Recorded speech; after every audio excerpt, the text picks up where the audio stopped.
Okay, thank you all for having me here. I am going to be talking about, not about fish, but I will be talking about vegetation that, that fish are dependent on, as well as birds, as everything else that we've been talking about today, as part of the collaborative. And it's building on the concept that Matt Wonder brought up this morning of we, Natural Heritage, and Matt at Game and Fish have progressed to build a map of the riparian vegetation for the whole state.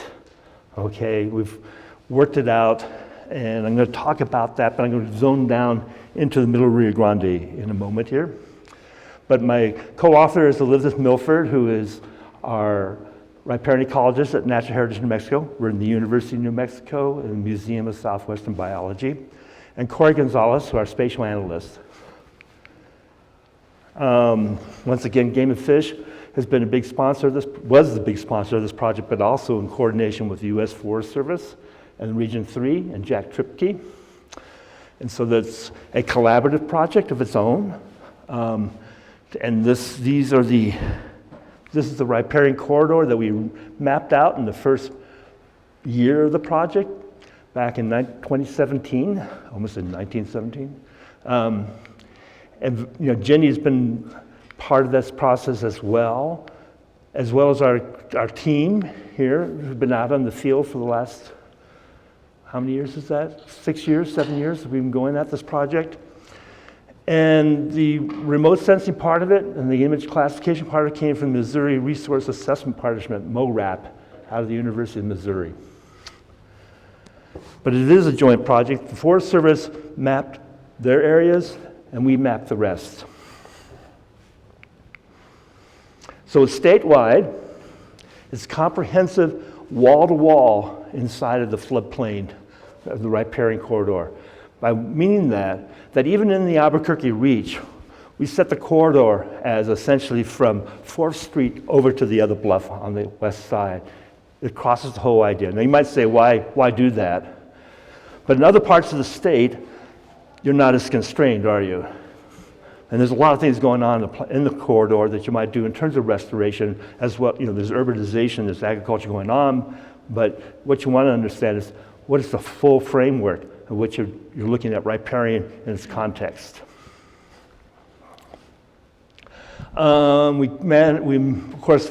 We did vegetation composition, cover, and structure using LIDAR. So we chased LIDAR through the years for the whole state until we got full coverage. So that was a game changer. That allows us to seek structure from the top to bottom and add that into as a component to how we actually classify the vegetation and map it. It's fine scale, 1 to 6,000, sort of the operational work that we're doing that. We built it at 1 to 3,000, 2.5 acres, or 1/10 of a hectare. Small patch stuff that we just worked on and built out for the whole state. It allows us to look at what was relevant to wildlife for sure, the patch structure of wildlife, but look at the ecosystem structure as a whole, that idea of the dynamic patch mosaic that we've been talking about, the mosaic structure of the riparian systems. So here's the Middle Rio Grande Basin. Today, of course, we're just really interested in this piece, but we had to go out and sample the whole rest of the world, right? And we developed the map primarily from 2016 NAPE and the LIDAR. There's also some 2018 and 20 that kind of drifted into this mapping process over the years to help us confirm everything. These are our, down. So these are our sampling points. We collected fresh 1,700 plots around the state to try to build training data for doing an automated map. And also took in about 2,500 legacy plots to build the map as well, and held about 25% of those for accuracy assessment. We build it with an automated process with eCognition that creates objects So it's a stand orientation type of mapping. It's not a raster mapping. It's underneath its raster, but it's a polygon-based approach to identify stands of very cohesive, homogeneous vegetation. And then classify those objects, those polygons, with random forests, which is a machine learning technique that works rather well, but not perfectly. And so we follow that with some heads-up editing and for quality control across the whole state, including the middle. So we used 132 field plots for training in the Middle Rio Grande, and we had 102 validation points for the Middle Rio Grande. Not a whole lot, and that's just for the segment, obviously. So, yeah, it is what it is. And so we have a 3-tiered classification legend that's geared towards the U.S. National Vegetation Classification, but it allows us to look at the upper levels are more like the coordinate piece of it, like National Wetland Inventory, and then the bottom part of it is about plant associations at the local scale, up to alliances, to groups, and to macro groups. So it's a 7-tiered hierarchy of the National Vegetation Classification, which is the national standard that we adhere to. So in our legend statewide, there are 43 levels, but there are only 30 I'm going to talk about inside the Middle Rio Grande today. So here we structured it by level 1, 2, and 3, forest and woodlands at the top. Then we have a lowland forest and woodlands, remembering that we also have montane because we mapped from the top of the mountains down to the bottom. Here is just about the lowland. And then we build it out with our native forest, native mixed with Russian olive, native mixed with tamarisk, native mixed with all three. Then there's that little piece of the world that's native with junipers under it, right? In some places, it's only junipers that are left. So we went and mapped those. And then we have this sort of the woodland scrub. This is the world we're talking about. It's Russian olive, it's tamarisk, a mix of the two. And then that mixed introduced forest that Kim was talking about, that little world of mulberry, tree of heaven, and stuff that is actually really hard to map, but it's there where we could get it. And lastly, this little piece of semi-natural riparian forest and scrub. These are the elements that are outside the levees or out into that floodplain area. These are the hedge groves, the woodlands that are in people's agricultural areas that are also important wildlife habitat and part of connectivity through the system, even through the Albuquerque Reach and along our down through the middle. I live off an acequia that's wooded, for instance, and it's mapped. I made sure it was mapped. And mapped right. So our shrublands are sort of a similar process of our lowland riparian, wet riparian. There's our willows, our salt bush and drier riparian shrublands and alkali saxon kind of things. And the Russian olive with natives, Russian olive willow, Russian olive tamarisk, Russian olive willow, Russian olive and tamarisk together, all three. So we go through a series of mixed stands, try to really pull it apart. Then our herbaceous vegetation is about western lowland marsh, the marshes, and then our arid west lowland wet meadow. And finally, the salt meadows and dry grassland that Kim was also referring to. There's the Rudolph Ford Meadow, which is this thing that happens after restoration. A hard one to detect, hard one to understand, and hard one to separate from tamarisk itself because it comes up dark in the imagery. It's a weird one. And then pasture wetlands we added at the end of the day because a lot of times people who manage their pastures have wetlands at the edge, lower down at the lower end, towards the edge of the river, and there's something to be considered on their own right as sort of semi-managed for pasture. Okay. Then we have our miscellaneous junk. Okay, roads. Don't take our road map as for the truth, it's close. But we also, yeah, that's fine, let's move ahead. So I'm going to delve down to how this looks like, take an example from Santa Acacia down to Limitar. And so this is what the original object map looked like when MORAP sent it to us from Missouri, in which case we said we should give up. But then they classified it with those plots, and it cleans up quite a bit into this world of polygons that you can see in all the agricultural areas, one space, and then patches of vegetation all the way on up. Some of it's got some of that squiggly stuff that comes with ecognition that you try to clean up when you go through that QC process. Then at level 1, it makes it look really beautiful.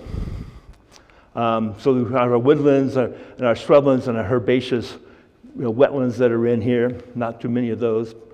And then when you drop down to level 2, you start picking up the exotics in the system, as well as the mixed. This could still be native mixed exotic, remembering that we allow for that cottonwood and willow and Russian olive, et cetera, et cetera. And finally, down at level 3, you really start seeing that complex mosaic. And of course, I don't throw up the legend here because it would be a long time before we got through it. But we do see that complex patch pattern that we all are familiar with going up and down the river, of small things, big things, forests, shrublands, wetlands. And here are the restoration areas. You can't quite see them. It's hatched here, and hatched there in green. One of our biggest issues coming through, starting the project in 2017 and ending the project in 2023, is how much work's being done by people in this room. And how do you accommodate that? What we did, we didn't want to muck too much with it. What we added was a modifier to our quality control process, which says we think this was a place that had been restored, either using maps or just by interpretation. So it's built in as a modifier. We think this was a treated area. And then there are 27 attributes, the levels of classification, the U.S. National Vegetation Classification names for the various levels there. And then for cover, we use that LiDAR, and we use 16 to 40 feet. For tall trees, tall trees were, wanted the pointer. Tall trees greater than 40 feet, then 16 to 40. And remembering that Hink and Omart goes from 20 to 40 and then 40 to 60. So it's not a perfect match, but this was more in keeping with the national classification than with Hink and Omart. Then our tall shrubs are 10 to 16 feet. And Hink and Omart was 10 to 15 feet close, but they're from 0 to 15. We were able to build things for short shrubs, 3 to 10 feet, dwarf shrubs, 1.5 to 3 feet, which is pushing it, but we did it. We did as much structural components as we could, and herbaceous less than half a meter. And, excuse me, I am dry. So it's not matching up to Hink and Omart perfectly, is it? But it can't really anyway, because LiDAR can't see everything that's underneath the canopy cover. But in Hink and Omart, which was great work because people floated down the river, looked at all those stands and said, this is the structure underneath that canopy. So it's a very fine detailed map about structure of the forest that was suited for, its purposes, which was for bird habitat. We do the best we can. It's a little bit structured a little differently, but it is what it is. So when you look at Hink and Omart, this is 2016 from the same reach, you get a patch pattern. And over here hopefully you can see it, I tried to put that patch pattern over our map. So you can see there are places that there are bigger patches, or it cuts things up slightly differently. It holds on to certain patches the same way we did. It makes bigger patches where we would cut them up. And by the way, you can see a line right here through our map. We kept original polygons that had different structural characteristics in terms of plant, canopy cover or structure vertically, though they may be the same vegetation type. So we kept structure types as finally defined as possible. So, the other wetland, national wetlands inventory is the other one that's out there. A similar process. They get to come up with a polygon map.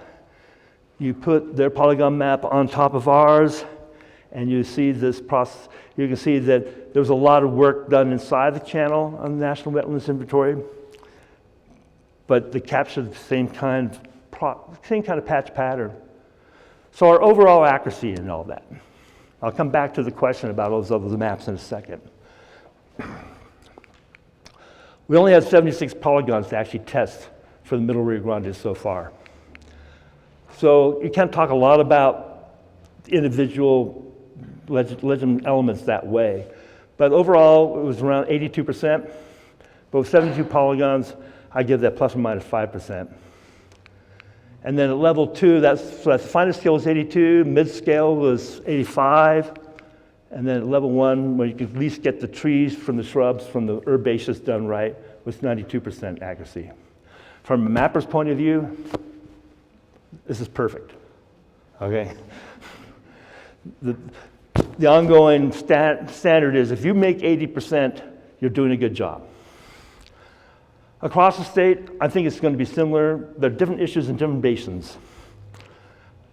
I would hope actually to talk to people in this room about, I need more validation data and where I could get it from you to help actually flesh out this validation. So our applications are, well, the World Wildlife Fund did their Upper Rio Grande Basin study, which many of you have seen, at least pieces of it were involved in it. This map underlies the analysis of exotics versus natives in the system, because it goes we mapped all the way down to El Paso as well, so they were able to use it all the way up, and they were interested in the upper basin as well, and the middle. And then the other one was, most recently, with the help of National Wildlife Federation, they gave us money to take this map and use it to underpin the upper Rio Grande to develop riparian conservation opportunity areas, which look at strongholds of native vegetation and the potential restoration you can do in and around those strongholds. 700 of them. And with the help of Game and Fish, we're going to take that statewide this year. So there will be riparian conservation opportunities at least identified for the Middle Rio Grande. And it'll be really interesting to come back to this group next meeting, hopefully not 2 years from now, but to talk about our COAs in the context of where all the restoration's been going on and being able to track how it reflected in the map. We're really interested in saying, hey, I've got these riparian conservation opportunity areas. How are they being used, and where's the work being done in the context of them? And finally, it's the Middle Rio Grande Conservation Action Plan. Many of you were involved in this. We're now we're in the process of providing a version 2 of it. Many of you have been involved in that. This map underpin the analysis, again, of where we stand for native versus exotics. Finally, I know I'm running out of time, but the discussion is, so it's wall-to-wall and structured, and that gives us versatility to do a lot of things with it. It lacks that detail in the structure from Hinkenolmart, but we're doing the best we can with it. It's reasonably accurate. And, the line work from the previous maps differs. Obviously, and the classes are different, but we can analyze for that if we had some, with some work, we can figure out how well correlated they are to each other.